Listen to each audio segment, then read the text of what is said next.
Yon, mabilis ang videos tayo mga boss. Meron tayo dito mga boss at yan, mahalaga mayroon kayong mga ganitong galon, ipunin nyo lang. Galon to ng mobile engine oil yan. May ano siya boss, may parang ano siya yung anuhan ng langis yan. Ito yung tira natin galing sa Shell Remula. Nilipat ko na ng lagayan pero pang share Remula yan. May 200 ml para sa ating transmission. Mag-change oil tayo ng transmission. Abangan nyo boss at ituturo ulit natin. Mayroon na ako mga video dyan para sa change oil ng ating transmission, pero ayusin natin yung video ngayon. Tuturo natin maigi paano mag-change oil at ano ang mga dapat gawin para safe yung ating transmission. Yun. At gumamit na rin tayo ng sakto yan, malapot yung engine oil na ginamit natin. Galing dun sa Shell. Sana ba yung Shell natin? Yun, sa ilalim.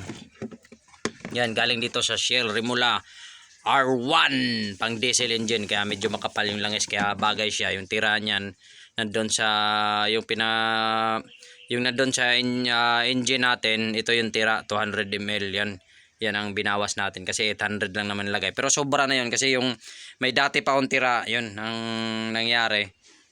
Sinalin ko rin doon para gaya nga ng nakaugalian natin, laging sobra yung langis na nilalagay natin. Hindi, nasa sa inyo naman kung gusto nyo ng ganong diskarte, basta yun ang diskarte ko kasi for defensive purposes lang ba, para safe tayo sa ating makina, lalo na at medyo may kalumaan na ito. Yan lang mga boss, sharing scaring lang ako. Yan, tatandaan nyo, yun, gumamit kayo, wag nyo itatapon yung mga ganito, magkuha kayo ng ganito. Ito maganda kasi ito kasi naka 200 ml siya. Yan, pwede ka magsukat dyan ng 100 ml, kalahati dito, yon. At pwede rin siya pang ano yan. Pwede nyo rin sukatin dyan ng pang pork oil. Yan, basta may ganyan. Kaya maganda siya, may number siya. Kaya hindi kayo maliligaw. At pwede nyo rin sukatin kung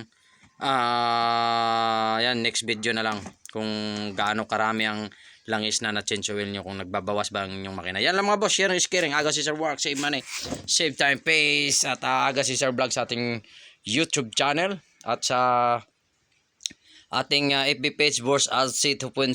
Thank you sa lahat at God bless. Ingat sa pagdi-DIY, ingat sa lahat. Ride safe, save money, save time, peace. Ella Von Chian Vlogs, thank you.